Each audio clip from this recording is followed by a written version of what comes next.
Presidenti i Turqisë Recep Tayyip Erdogan ka deklaruar se brenda ditëve në vijim do të zhvillojë një bisedë telefonike me homologun rus, Vladimir Putin, në kuadër të përpjekjeve të reja diplomatike për t'i dhënë fund luftës në Ukrainë. Lajmi u bë i ditur nga vetë Erdogan gjatë një konference për shtyp në samitin e G20-s në Afrikën e Jugut, në një moment kur debati ndërkombëtar ishte intensifikuar pas publikimit të planit 28 pikësh të SBA-s i hartuar nga administrata e presidentit Donald Trump. Plani amerikan, i cili sipas raportimeve pranon disa nga kërkesat kryesore të Moskës, është kundërshtuar ashpër nga Ukraina dhe shumica e aleatëve evropian, pasi parashikon lëshime territoriale, zvogëlime të ushtrisë ukrainase dhe ndalim të anëtarësimit të NATO-s. Trump u ka lënë autoriteteve të Kievit afat deri me 27 nëntor për të marrë një vendim, një presion që ka shtuar tension diplomatik në kampin perëndimor. Në këtë klim ka ndikuar Erdogani është krenar se Turqia do të kursej asnjë përpjekje për të ringjallur dialogun mes palëve ndërluftuese.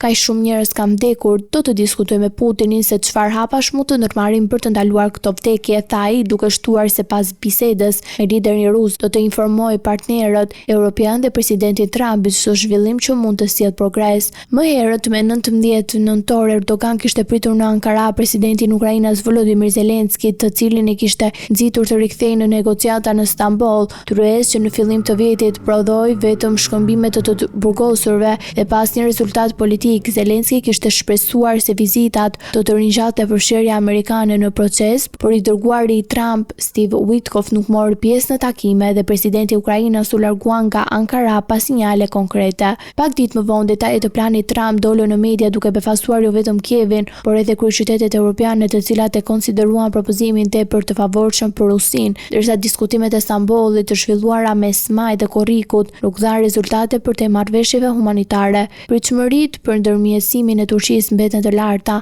me Ankaran që kërkon të rifitojë rolin e saj si ndërmjetës i besueshëm në konflikt.